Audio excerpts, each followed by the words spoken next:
Yo, what is up guys? It's your boy Q Talks back at it again for another video on the book How to Win Friends and Influence People by Dale Carnegie. This is the only book you need to lead your success. I believe that and he believes that as well, alright? So let's get straight to it.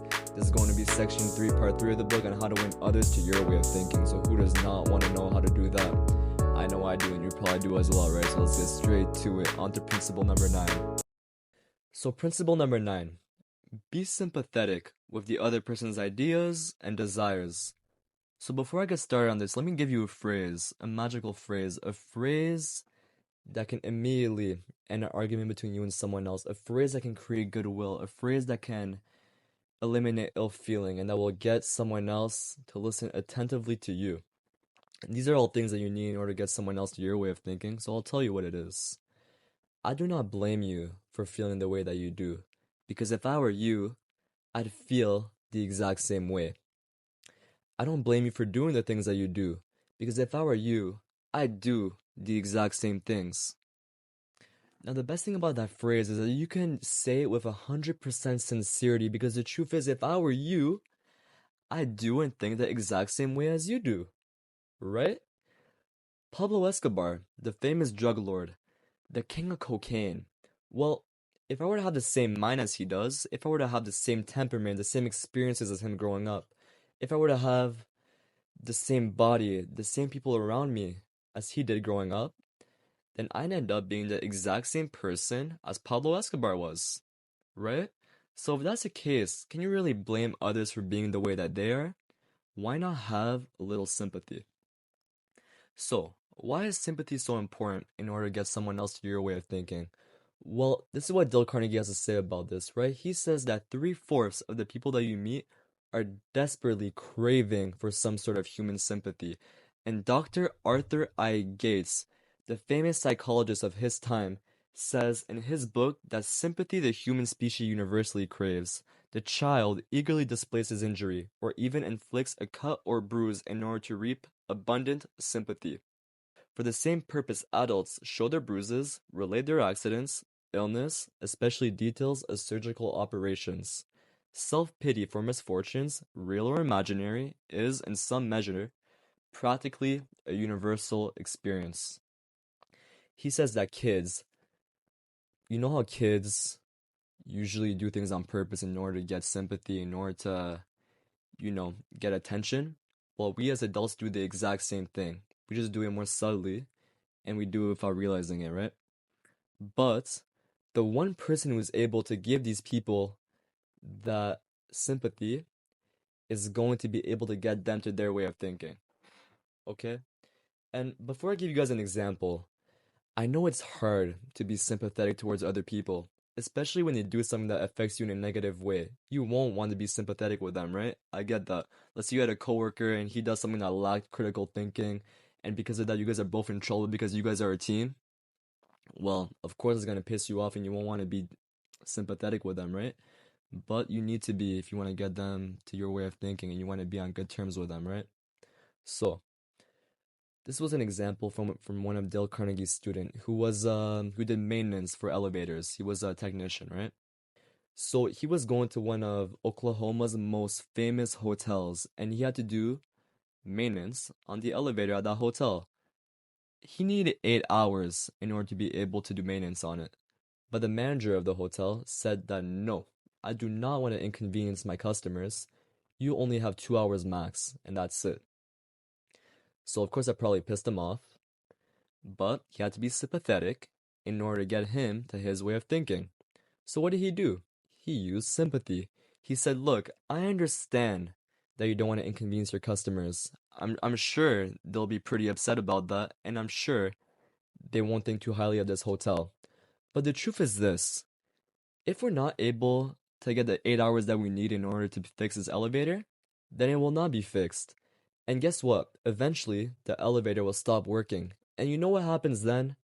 We'll need much longer than 8 hours in order to fix it when that happens. We'll need 3 days, 4 days, a week even. So, you say you can only give them 2 hours because you want to give them as less time as possible to fix the elevator to get time without the elevator.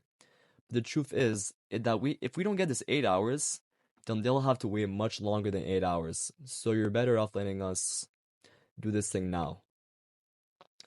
best believe the manager agreed to letting them work on it for 8 hours. And that is just one example, and I won't go too deep into it because it is really similar to principle number 8. So let's get on to principle number 10. Principle number 10, appeal to the nobler motives. So the truth is that even the worst criminals in history have justified their actions by appealing to the nobler motive. Let's take Pablo Escobar again, for example. I use him in principle number 9, I'll use him in principle number 10. He justified killing millions of people. He justified being responsible for the millions of drug addictions that have been produced through his distribution of cocaine by appealing to a nobler motive. What is it? Well, the truth is that he did help the impoverished in Medellin, Colombia. He built homes, he built schools, he built sporting facilities. And so, where am I getting at? Well, Dale Carnegie explains that everyone has two reasons for doing something. One, which we all know, is the real reason, and two is the good sounding reason. So, Pablo Escobar, his good sounding reason was helping the impoverished in Medellin, Colombia. His real reason was amassing $30 billion throughout his time as a drug lord. So, when trying to get someone else to our way of thinking, appeal to their good reason. Emphasize on the nobler motive. So, this is an example that was used in the book that Dale Carnegie explains. Lord Northcliffe, a Britain publisher in the early 1900s, had a picture taken of himself that he didn't like. We've all been there, right? And he did not want that picture published. So did he say, hey guys, please do not publish that picture. I do not like it? No. The truth is that they probably don't care about how he feels. But he did say this. Hey guys, please do not publish that picture. My mother wouldn't like it. He appealed to the respect that we all had for motherhood, or that we all have for motherhood. Let me give you another example. John D. Rockefeller Jr., who is the son of John D. Rockefeller, who is a philanthropist. He once had a picture published of his children, and being a father, that being posted without his permission, of course, he didn't like it, right? So did he say, hey guys, please remove that picture, I do not like it? No. He said, hey guys, you all have children, right? You know it's not good for children to have so much publicity at such a young age. He appealed to the respect that we all have to keep from harming children. So, let me give you an example that was used in sales, or let me give you an example that I would use in sales. Let's say I'm trying to sell you this book, right? I will not say, and you're a parent, by the way. I will not say, hey, I'm trying to amass funds, I'm trying to make money. Can you please buy this book for your children? No. I'll say, hey, I want your children to have a successful life. The truth is that communication, people skills, is essential when trying to be successful in life. So, this is an investment for your children to get ahead of 99% of the people in life. So, would you please buy this book for your children? I am appealing to the nobler motives. Okay? So, let me get on to principle number 11. Principle number 11, dramatize your ideas. So, these are the days of dramatization. We are so used to being stimulated, and that is what dramatic techniques do. It stimulates your brain. Back then in 1936, 88 years ago when this book was published, this principle was applied. But hey, back then, they didn't have Netflix, they didn't have TikTok, there was no Spotify, YouTube Shorts, Instagram Reels, etc. They didn't have all these stimulating techniques like we have today.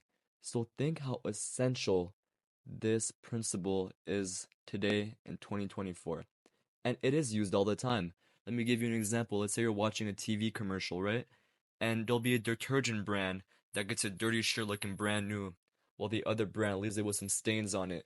Or how Scrub Daddy gets a pan looking spick and span, while the other brand really hasn't done shit to clean the pan. Dramatic techniques are used on a day-to-day basis in our day-to-day lives. Let me give you an example how this was used in the book. One of Dale Carnegie's students used to work for the National Cash Register, and his job was to sell new cash registers to the people that needed it. So one morning he walked up to a local grocer and saw that he was using very old-fashioned cash registers. So what did he do? He walked up to him, and his goal was to use dramatic techniques in order to get him to buy the new ones.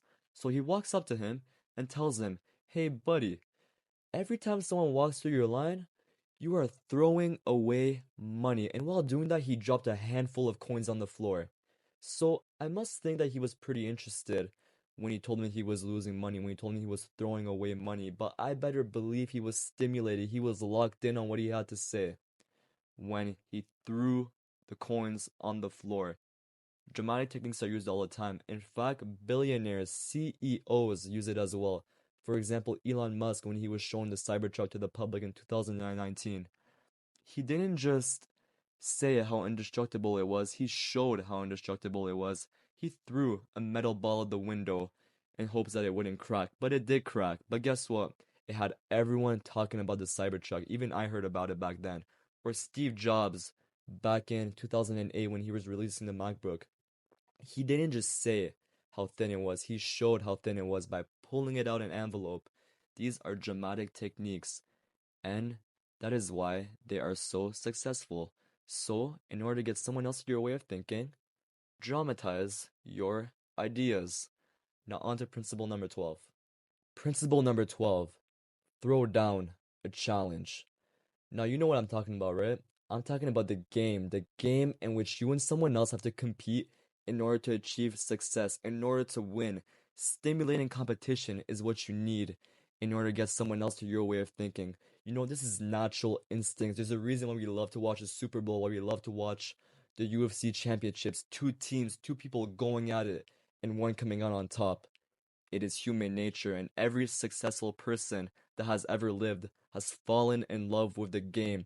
This is why Michael Jordan, when he got kicked out of his high school basketball team, he proceeded to become the best player in basketball history. And if you want someone else to get to your way of thinking, when nothing else works, throw down a challenge, stimulate competition. Now, let me tell you how someone used this to get me to their way of thinking. So, I used to work at Metro in the produce section, and my manager wanted me to bring out as many boxes as possible from the cooler to the floor. So, how did he get me to do it? He threw down a challenge. Every time he was done his shift, he would write down on a piece of paper how many boxes he put out. Let's say he put out 100. I will come in from my shift, see the number 100, and my goal was to put out more. It was natural instinct, so I would put out 105, write it down. He would put out 110, 115, 120. We'd go at it in order to achieve success, in order to get me to his way of thinking, right? So, that is all for this principle. Pretty simple. I know you guys get it, and I know you are in love with the game. So, I hope you guys have a good night or a good day or whatever you're doing. And I hope you guys learned something. And stay tuned for next week for my next video. Make sure to like and subscribe in order to support what I'm doing. And yeah, guys, that is all. So, Q Talks is out.